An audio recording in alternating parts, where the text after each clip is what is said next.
Great music you need to know about. In this day and age, there are so many artists who are not known.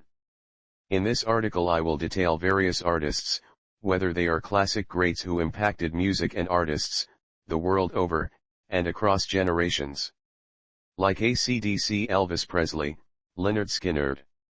Or they are unique artists who create music that is uncommon in this time. Like Sabaton, Corpse Husband, or Wind Rose. This is not a top list, just a collection of singers and groups I want to talk about. The list will be alphabetical, but only so that I can reduce the risk of putting them into the article multiple times. Please excuse any mispronunciations by TTS. The English TTS has trouble with non-English words. But, if you watch Zentreya, you should be fine. As a result of YouTube's rules pertaining to links in descriptions, I will be adding site details to the video. Gordon Meredith Lightfoot Jr. CCOONT, an abbreviation for Companion of the Order of Canada, an honor given to Canadians for their contributions to the arts, science, medicine, or government. Was a Canadian singer-songwriter and guitarist who achieved international success in folk rock, and country music. Credited with helping to define the folk-pop sound of the 1960s and 1970s, he has been referred to as Canada's greatest songwriter, having several gold and multi-platinum albums, and songs covered by some of the world's most renowned musical artists. Lightfoot's biographer Nicholas Jennings said, "His name is synonymous with timeless songs about trains and shipwrecks, rivers and highways, lovers and loneliness."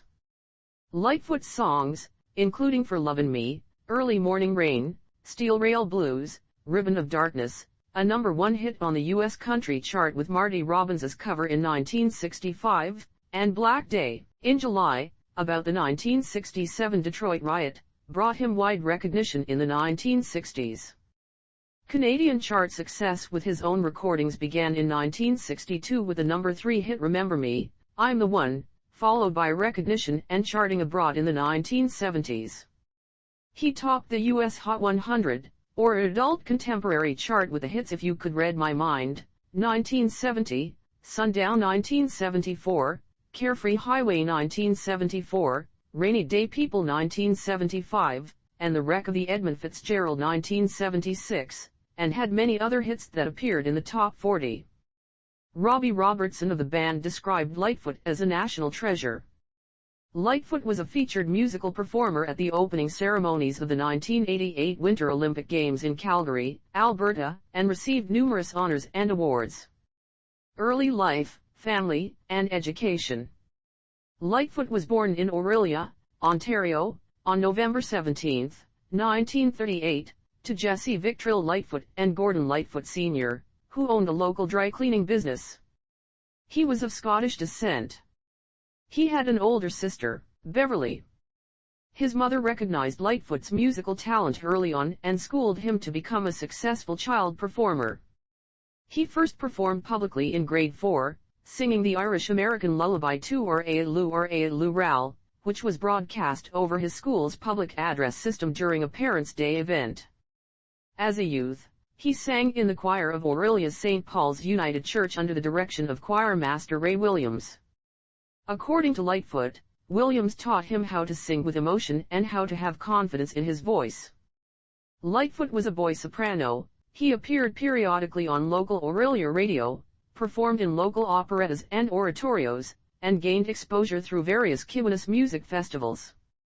At the age of 12, after winning a competition for boys whose voices had not yet changed, he made his first appearance at Massey Hall in Toronto, a venue he would ultimately play over 170 more times throughout his career.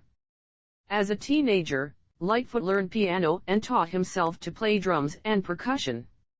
He held concerts in Muskoka, a resort area north of Orillia, singing for a couple of beers. Lightfoot performed extensively throughout high school, Orillia District Collegiate and Vocational Institute ODCVI, and taught himself to play folk guitar. A formative influence on his music at this time was 19th-century master American songwriter Stephen Foster.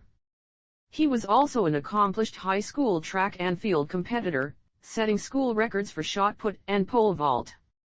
Lightfoot moved to Los Angeles in 1958 to study jazz composition and orchestration for 2 years at Westlake College of Music. Career beginnings. To support himself while in California, Lightfoot sang on demonstration records and wrote, arranged, and produced commercial jingles. Among his influences was the folk music of Pete Seeger, Bob Gibson, Ian and Sylvia Tyson, and the Weavers. He lived in Los Angeles for a time, but he missed Toronto and returned there in 1960, living in Canada thereafter, though he did much work in the United States, under an H-1B visa.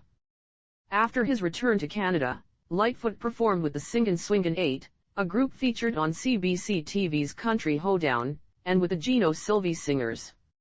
He soon became known at Toronto folk music-oriented coffee houses. In 1961, Lightfoot released 2 singles, both recorded at RCA in Nashville and produced by Louis Innes and Art Snyder, that were local hits in Toronto and received some airplay elsewhere in Canada and the northeastern United States. Remember Me, I'm the One reached number 3 on CHUM radio in Toronto in July 1962 and was a top 20 hit on Montreal C.K.G.M, then a very influential Canadian top 40 radio station. The follow-up single was Negotiations, It's Too Late, He Wins. It reached number 27 on CHUM in December. He sang with Terry Wellen in a duo called The Two Tones, Two Timers. They recorded a live album that was released in 1962 called Two Tones at the Village Corner.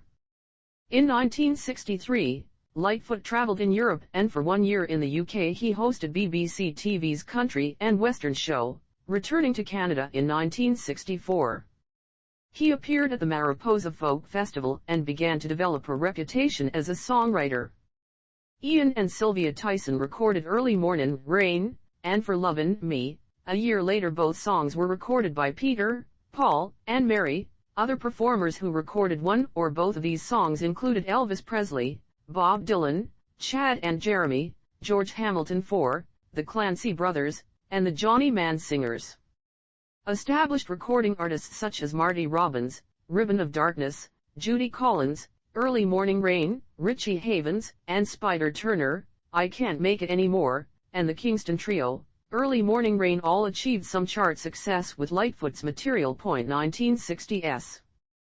In 1965, Lightfoot signed a management contract with Albert Grossman, who also represented many prominent American folk performers, and signed a recording contract with United Artists who released his version of I'm Not Sayin' as a single.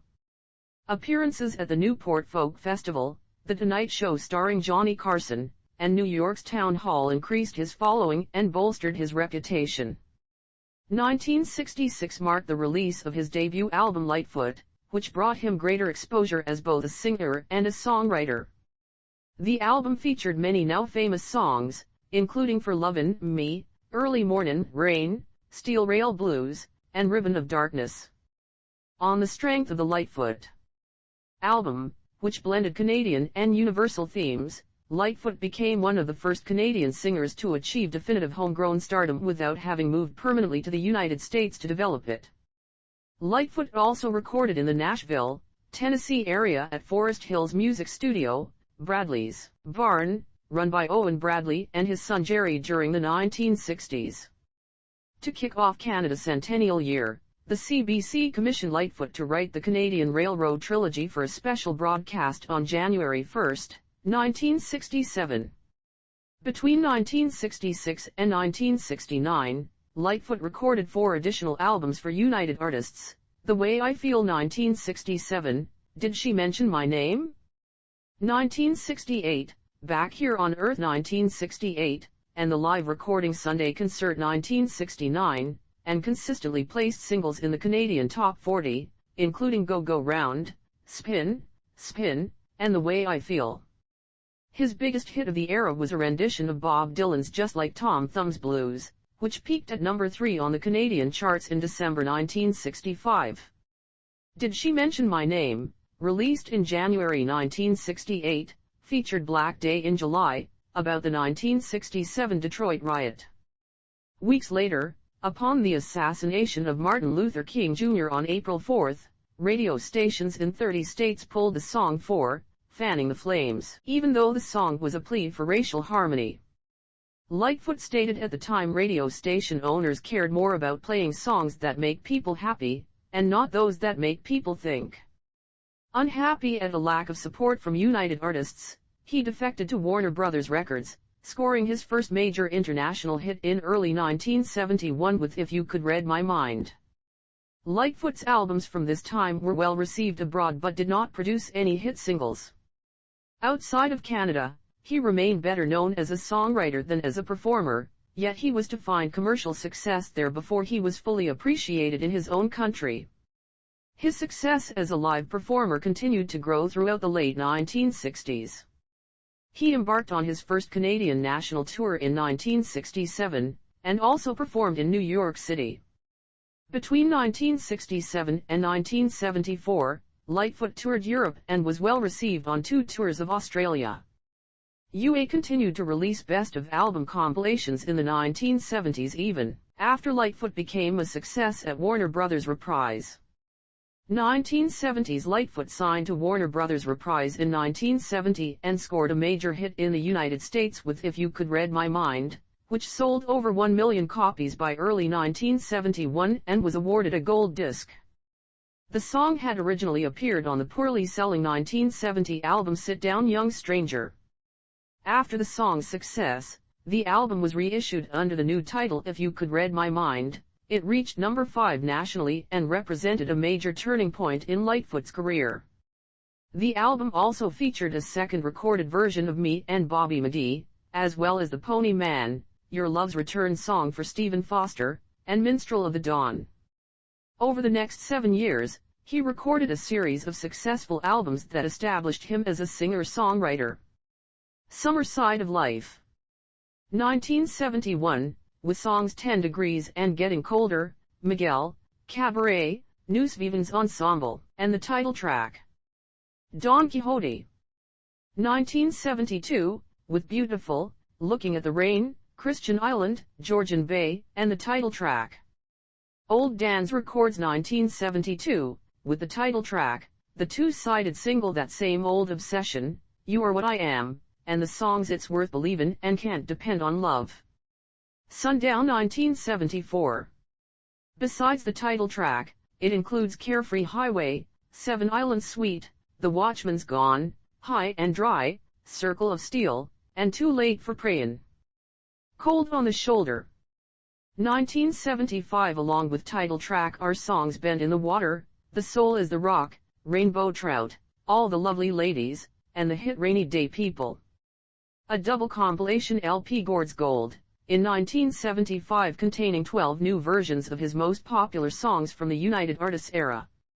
Summertime Dream, 1976, along with the wreck of the Edmund Fitzgerald are the songs I'm Not Supposed to Care, Race Among the Ruins, Spanish Moss, Never Too Close, and the title track, Endless Wire. 1978, with Daylight Katie, If Children Had Wings, Sweet Guinevere, a new version of The Circle is Small from Back Here on Earth, and the title track. During the 1970s, Lightfoot's songs covered a wide range of subjects, including Don Quixote, about Cervantes' famous literary character, Ode to Big Blue, about the widespread killing of whales, Beautiful, about the simple joys of love, Carefree Highway, about the freedom of the open road, Protocol, about the futility of war, and Alberta Bound, which was inspired by a lonely teenage girl named Grace he met on a bus while traveling to Calgary in 1971. In 1972, Lightfoot contracted Bell's palsy, a condition that left his face partially paralyzed for a time. The affliction curtailed his touring schedule, but Lightfoot nevertheless continued to deliver major hits. In June 1974, his classic single Sundown from the album Sundown went to number 1 on the American and Canadian charts. It would be his only number 1 hit in the United States. He performed it twice on NBC's The Midnight Special series. Carefree Highway, about Arizona State Route 74 in Phoenix, Arizona, was the follow-up single from the same album. It charted in the top 10 in both countries. Lightfoot wrote it after traveling from Flagstaff, Arizona on Interstate 17 to Phoenix. In late November 1975, Lightfoot read a Newsweek magazine article about the loss of the SS Edmund Fitzgerald, which sank on November 10, 1975, on Lake Superior during a severe storm with the loss of all 29 crew members. The lyrics in his song, "The Wreck of the Edmund Fitzgerald," released the following year, were substantially based on facts in the article. It reached number 2 on the United States Billboard chart and was a number 1 hit in Canada. Lightfoot appeared at several 25th anniversary memorial services of the sinking, and stayed in personal contact with the family members of the men who perished in the Edmund Fitzgerald. In 1978, Lightfoot had another top 40 hit on the United States Hot 100, a re-recorded version of "The Circle is Small, I Can See It in Your Eyes," which reached number 33. 1980s and 1990s. During the 1980s and the 1990s, Lightfoot recorded 6 more original albums and a compilation for Warner Brothers Reprise, Dream Street Rose, 1980, Shadows, 1982, Salute, 1983, East of Midnight, 1986, another compilation Gord's Gold Volume 2, 1988, Waiting for You, 1993, and A Painter Passing Through, 1998. Dream Street Rose continues the folk-pop sound Lightfoot established during the previous decade. In addition to the title cut, it includes Ghosts of Cape Horn, and On the High Seas, and the Leroy Van Dyke standard The Auctioneer, that was a concert staple for Lightfoot from the mid-1960s to the 1980s. Shadows represents a departure from the acoustic sound of his guitar playing in the 1970s and emphasizes an adult contemporary sound. Songs like Shadows and Thank You for the Promises contain an underlying sadness and resignation. The 1982 single Baby Step Back marked his last time in the top 50 in the U.S. He released Salute in 1983. It produced no hit songs. The 1986 follow-up East of Midnight had several adult contemporary songs like A Passing Ship, Morning Glory, and I'll Tag Along. The lead single, Anything for Love, was a hit on Billboard's adult contemporary chart and also made the pop and country charts. In April 1987, Lightfoot filed a lawsuit against composer Michael Masser, claiming that Masser's melody for the song The Greatest Love of All, versions of which were recorded and released by George Benson in 1977 and Whitney Houston in 1985, had stolen 24 bars from Lightfoot's 1971 hit song If You Could Read My Mind. The transitional section that begins, I decided long ago never to walk in anyone's shadow, of the Masser song has the same melody as, I never thought I could feel this way and I got to say that I just don't get it. I don't know where we went wrong but the feeling's gone and I just can't get it back, of Lightfoot's song. Lightfoot later stated that he did not want people thinking that he had stolen his melody from Masser. The case was settled out of court and Masser issued a public apology. He rounded out the decade with the Gord's Gold Volume 2, made up mostly of new versions of songs that were not part of the first Gord's Gold project. Though commercially successful, the contrast between his vocals on the re-recorded tracks and the originals dramatically underscored just how much thinner his voice had become in the years since his radio peak. Lightfoot performed with Ian Tyson at the opening ceremonies of the 1988 Winter Olympics at McMahon Stadium in Calgary that same year. During the 1990s, Lightfoot returned to his acoustic roots and recorded 2 albums. Waiting for You, 1993 includes songs such as Restless, Wild Strawberries, and Bob Dylan's Ring Them Bells. 1998's A Painter Passing Through reintroduced a sound more reminiscent of his early recordings, with songs like Much to My Surprise, Red Velvet, Drifters, and I Used to Be a Country Singer. Throughout the decade, Lightfoot played about 50 concerts a year. In 1999 Rhino Records released Songbook, a 4-CD boxed set of Lightfoot recordings with rare and unreleased tracks from the 1960s, 1970s, 1980s, and 1990s plus a small hardback booklet for his fans that described how he created his songs and gave facts about his career.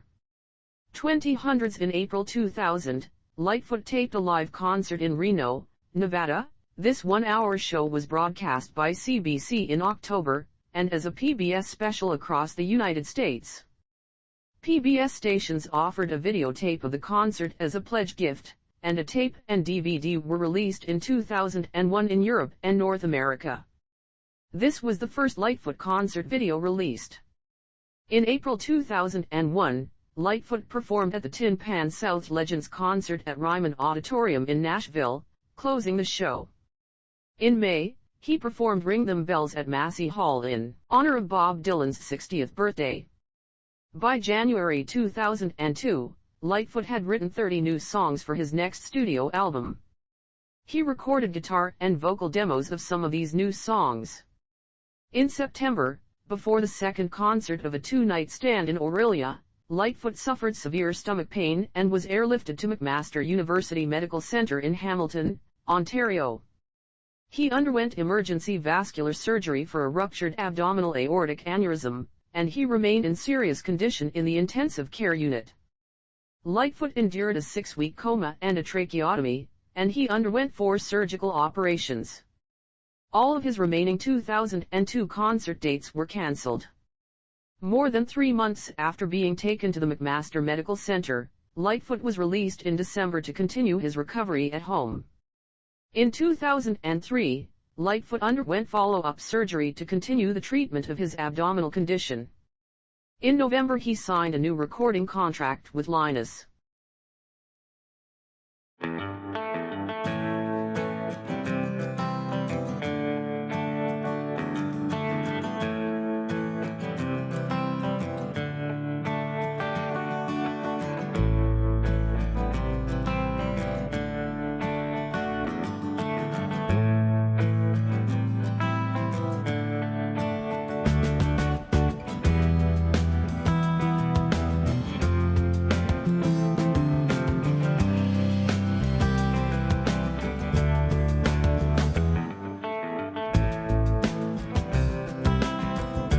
Entertainment and began rehearsing with his band for the first time since his illness.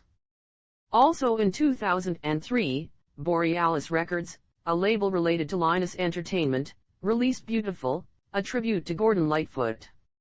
On this album, various artists, including the Cowboy Junkies, Bruce Cockburn, Jesse Winchester, Maria Muldaur, and the Tragically Hip interpreted Lightfoot's songs. The final track on the album, Lightfoot, was the only song not previously released by Lightfoot. It was composed and performed by Angus Finnan.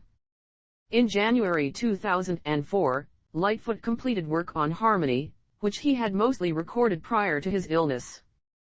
The album was released on Linus Records on May 11 of that year. It was his 19th original album and included a single and new video for Inspiration Lady. Other notable entries are Clouds of Loneliness, Sometimes I Wish, Flyin' Blind, and No Mistake About It. The album also contains the upbeat yet reflective track called End of All Time. In July 2004, he made a surprise comeback performance, his first since falling ill, at Mariposa in Orillia, performing I'll Tag Along solo. In August he performed a 5-song solo set in Peterborough, Ontario, at a flood relief benefit. In November he made his long-awaited return to the concert stage with 2 sold-out benefit shows in Hamilton, Ontario. Lightfoot returned to the music business with his new album selling well and an appearance on Canadian Idol, where the 6 top contestants each performed a song of his, culminating in a group performance, on their own instruments, of his Canadian Railroad trilogy. In 2005, he made a low-key tour called the Better Late Than Never Tour.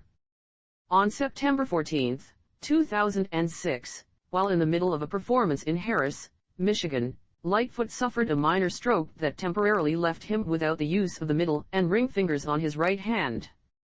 He returned to performing 9 days later and for a brief time used a substitute guitarist for more difficult guitar work.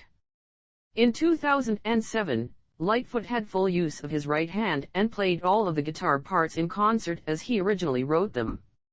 While a tour was being planned for 2008, Lightfoot's manager, Barry Harvey, died at age 56 on December 4, 2007. In late 2009, Lightfoot undertook a 26-city tour. 2010s and final work. In February 2010, Lightfoot was the victim of a death hoax originating from Twitter, when NCTV journalist David Aiken posted on Twitter and Facebook that Lightfoot had died. Lightfoot was at a dental appointment at the time the rumors spread and found out when listening to the radio on his drive home. Lightfoot dispelled those rumors by phoning Charles Adler of CJOB, the DJ and radio station he heard reporting his demise, and did an interview expressing that he was alive and well. In 2012, Lightfoot continued to tour, telling a sold-out crowd June 15 at Ottawa's National Arts Centre that he still performs 60 times a year. Lightfoot played 2 shows at the NAC after his induction into the Songwriters Hall of Fame. Lightfoot performed at the 100th Grey Cup at Rogers Centre in November 2012, performing Canadian Railroad Trilogy, and was extremely well received. Lightfoot's first tour of the United Kingdom in 35 years was announced in 2015, with 11 dates across England, Ireland, and Scotland between May 18, 2016, and June 1, 2016. According to his website, 2017 tour dates include the United States and Canada. Lightfoot played at Canada's 150th birthday celebration on Parliament Hill, July 1, 2017, introduced by Prime Minister Justin Trudeau. The Prime Minister mentioned that Lightfoot had played the same stage exactly 50 years earlier, during Canada's 100th birthday. His 2017 and 2018 tours included dozens of dates in Canada and the United States. Lightfoot's 2019 tour was interrupted when he was injured while working out in a gym. In March 2020 his concert schedule was interrupted by governmental restrictions during the coronavirus pandemic. Lightfoot had said in 2016 that he was not planning to return to songwriter later in life as he had concluded it was such an isolating thing for him earlier in his career, affecting his family life. However, in 2020 Lightfoot announced plans for a new studio album for the first time in nearly 2 decades. On March 20, 2020, Lightfoot released Solo without the accompaniment of other musicians. It was his 20th studio album, released 54 years after his debut album. It was released by Warner Music Canada, marking Lightfoot's return to Warner Music Group. 2 weeks after his death in 2023, it was announced that his 2016 concert performance at Royal Albert Hall would be released in July 2023 as the live album at Royal Albert Hall. Sound and legacy. Lightfoot's sound, both in the studio and on tour, was centered on Lightfoot's baritone voice and folk-based 12-string acoustic guitar. From 1965 to 1970, lead guitarist Red Shea was an important supporting player, with bassist Paul Weidman and John Stockfish filling out the arrangements. In 1968 bassist Rick Haynes joined the band, and lead guitarist Terry Clements joined the following year. Shea left the touring band in 1970, but continued to record with Lightfoot until 1975. He hosted his own Canadian variety show, played with Ian Tyson, and became band leader for Tommy Hunter's TV show in the 1980s on CBC. Shea played on most of Lightfoot's early hits. Haynes and Clements remained with Lightfoot and composed the core of his band. In 1975, Pee Wee Charles added pedal steel guitar to Lightfoot's songs. Drummer Barry Keane joined the following year, and in 1981, keyboardist Mike Heffernan completed the ensemble. This 5-piece backup band remained intact until 1987, when Charles left the band to operate a radio station in southern Ontario. 3 members of Lightfoot's band died over the years: Red Shea in June 2008 from pancreatic cancer, Clements at 63 on February 20, 2011, following a stroke, and original bassist John Stockfish from natural causes on August 20, 2012, at 69. Haynes, Keane, and Heffernan continued to tour and record with Lightfoot, while adding guitarist Carter Lancaster, commended by Lightfoot as a great player, in 2011. Alexander Carpenter, professor of musicology at the University of Alberta, noted the number of tributes to Lightfoot in the media that held him as quintessentially Canadian and questioned whether this nationalist, nostalgic view blurred the reality that Lightfoot was a musician who had a much wider influence on the popular music scene of the 1970s, well beyond Canada's borders. Carpenter contended that Lightfoot both romanticized Canadian history and looked more deeply into the country's past, an aspect of his music that has been largely lost in the effusive eulogies in the media. Lightfoot's gentle, sentimental delivery style was noted by Carpenter as evoking a nostalgia, but this was not necessarily a compelling or accurate portrait of Canada, with the article concluding, simply casting Lightfoot as an exemplar of Canadianness overshadows Lightfoot's legacy. He was a songsmith and a musician who toiled for his entire career, spanning nearly 6 decades, to bring words and music together in meaningful and enduring ways. Personal life and death. Lightfoot was married 3 times. His first marriage in April 1963 was to Brita Ingegerd Olason, a Swede, with whom he had 2 children. They divorced in 1973, the marriage ending in part because of his infidelity. Lightfoot acknowledged that he found fidelity difficult in a long-distance relationship brought on by touring, which contributed to the failure of at least 2 relationships. If You Could Read My Mind was written in reflection upon his disintegrating marriage. At the request of his daughter he performed the lyrics with a slight change. The line "I'm just trying to understand the feelings that you lack" is altered to "I'm just trying to understand the feelings that we lack." He said in an interview that the difficulty with writing songs inspired by personal stories is that there is not always the emotional distance and clarity to make lyrical improvements such as the one his daughter suggested. Lightfoot was single for 16 years and had 2 other children from relationships between his first and second marriages. In the early 1970s, Lightfoot was involved with Kathy Smith. Their volatile relationship inspired his songs Sundown and Rainy Day People among others. Kathy was a great lady, Lightfoot told the Globe and Mail after her death. Men were drawn to her, and she used to make me jealous. But I don't have a bad thing to say about her. Smith later became notorious as the person who injected John Belushi with a fatal speedball. In 1989, he married Elizabeth Moon. They had 2 children. They divorced in 2011 after a separation that, Lightfoot said, had lasted 9 years. Lightfoot married for a 3rd time on December 19, 2014, at Rosedale United Church to Kim Haas. To stay in shape to meet the demands of touring and public performing, Lightfoot worked out in a gym 6 days per week. Lightfoot's band members displayed loyalty to him, as both musicians and friends, recording and performing with him for as long as 55 years.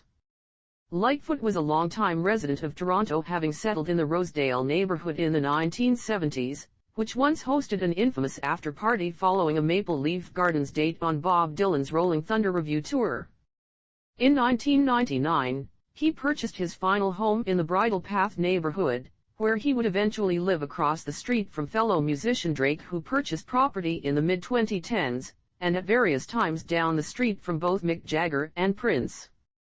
Lightfoot was a lifelong fan of the Toronto Maple Leafs and was made an honorary captain of the team for the 1991-92 season. In his last 2 years of touring, he had shortened the show to an hour, and was seated for the last few dates he performed. Lightfoot played what turned out to be his final concert on October 30, 2022, in Winnipeg. Remaining dates were postponed to 2023, but as his health declined, there were further postponements. In hospital in April, he fully cancelled his 2023 tour. Lightfoot died of natural causes 2 weeks later at Sunnybrook Health Sciences Centre in Toronto on May 1, 2023, at the age of 84. The Mariners' Church in Detroit, the Maritime Sailors' Cathedral mentioned in the wreck of the Edmund Fitzgerald, honored Lightfoot the day after his death by ringing its bell a total of 30 times, 29 for each of the crewmen lost on the Edmund Fitzgerald, and the final time for Lightfoot himself. Additionally, the Split Rock Lighthouse, which overlooks Lake Superior in Minnesota, shone its light in honor of Lightfoot on May 3. In the days after his death, a series of tributes took place in his hometown of Orillia, one of them previously planned. On May 6, the local opera house hosted Lace Away and the Wayward Wind Band, a previously planned show that paid tribute to Lightfoot that became a memorial show of sorts. It sold out in the event of his death. A day later, a public visitation was held at St. Paul's United Church that drew more than 2,400 people. On May 8, 2023, a private funeral was held for Lightfoot at St. Paul's United Church. His body was later cremated, and his ashes were buried next to his parents at St. Andrew's and St. James Cemetery in Orillia. A tribute concert took place at Massey Hall on May 23, 2024, featuring performances of Lightfoot songs performed by his band, who continue to tour as the Lightfoot Band, and Blue Rodeo, City and Color, Julian Taylor, Kathleen Edwards, Murray McLachlan, Serena Ryder, Tom Wilson, Allison Russell, Burton Cummings, Tom Cochran, Ison A.B., William Prince, Sylvia Tyson, and the Good Brothers. Honors and awards. As an individual, apart from various awards associated with his albums and singles, Gordon Lightfoot received 16 Juno Awards for Top Folk Singer in 1965, 1966, 1968, 1969, 1973, 1974, 1975, 1976, and 1977, for Top Male Vocalist in 1967, 1970, 1971, 1972, and 1973, and as Composer of the Year in 1972 and 1976. He received ASCAP Awards for Songwriter in 1971, 1974, 1976, and 1977, and was nominated for 5 Grammy Awards. In 1974, Lightfoot's song Sundown was named Pop Record of the Year by the Music Operators of America. In 1980 he was named Canadian Male Recording Artist of the Decade, for his work during the 1970s. Lightfoot was celebrated in song by fellow Canadians The Guess Who on their 1968 album Wheatfield Sold with the track Lightfoot. The opening verse mentions John Stockfish and Red Shea, leaving no doubt about the identity of this Lightfoot, who is an artist painting Sistine masterpieces. The track also cleverly interjects titles of some of Gordon's songs in a line of its lyrics, as shown in single quotes. And as the go-go girl went round, and our heads were in a spin, I thought about the crossroads, in the early morning rain, and Rosanna. Lightfoot was chosen as the celebrity captain of the Toronto Maple Leafs for the NHL's 75th anniversary season in 1991-1992. Lightfoot was inducted into the Canadian Music Hall of Fame in 1986 and the Canadian Country Music Hall of Fame in 2001. He was inducted into Canada's Walk of Fame in 1998. In May 2003 he was made a Companion of the Order of Canada. Lightfoot was a member of the Order of Ontario, the highest honour in the province of Ontario. In 1977, he received the Vanier Award from the Canadian Jaycees. In 2007 Canada Post honoured Lightfoot and 3 other Canadian music artists, Paul Anka, Joni Mitchell, and Anne Murray, with postage stamps highlighting their names and images. On June 24, 2012, Lightfoot was inducted into the Songwriters Hall of Fame in a New York City ceremony, along with Bob Seger.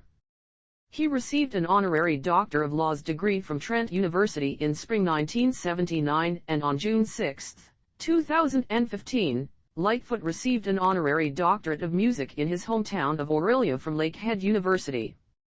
In November 1997, the Governor-General's Performing Arts Award, Canada's highest honour in the performing arts, was bestowed on Lightfoot. Lightfoot was made a Companion of the Order of Canada in May 2003. On February 6, 2012, Lightfoot was presented with the Queen Elizabeth II Diamond Jubilee Medal by the Lieutenant Governor of Ontario. Between 1986 and 1988, Lightfoot's friend Ken Danby, the realist painter, worked on a large portrait of Lightfoot dressed in the white suit he wore on the cover of the album East of Midnight. The picture is backlit by the sun, creating a visually iconic image of the singer. On June 16, 2014, Lightfoot was awarded a Lifetime Achievement Award by Saucon at the 2014 Saucon Awards in Toronto.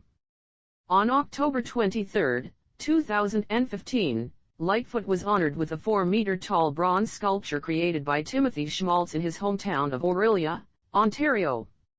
The sculpture, called Golden Leaves, a tribute to Gordon Lightfoot, features Lightfoot sitting cross-legged, playing an acoustic guitar underneath an arch of golden maple leaves. Many of the leaves depict scenes from Lightfoot's 1975 Greatest Hits album, Gord's Gold. In 2017, Lightfoot rated 5th in the CBC's list of the 25 best Canadian songwriters ever, and musician Ronnie Hawkins called Lightfoot the greatest songwriter in the world.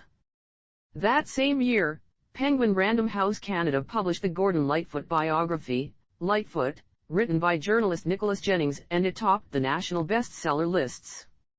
Lightfoot was awarded the Gold Medal of the Royal Canadian Geographical Society. He was the subject of the 2019 documentary Gordon Lightfoot, If You Could Read My Mind. In 2022, Lightfoot received the Golden Plate Award of the American Academy of Achievement. Discography: Lightfoot, 1966. The Way I Feel, 1967. Did She Mention My Name, 1968. Back Here on Earth, 1968. Sit Down Young Stranger, aka If You Could Read My Mind, 1970. Summer Side of Life, 1971. Don Quixote, 1972. Old Dan's Records, 1972.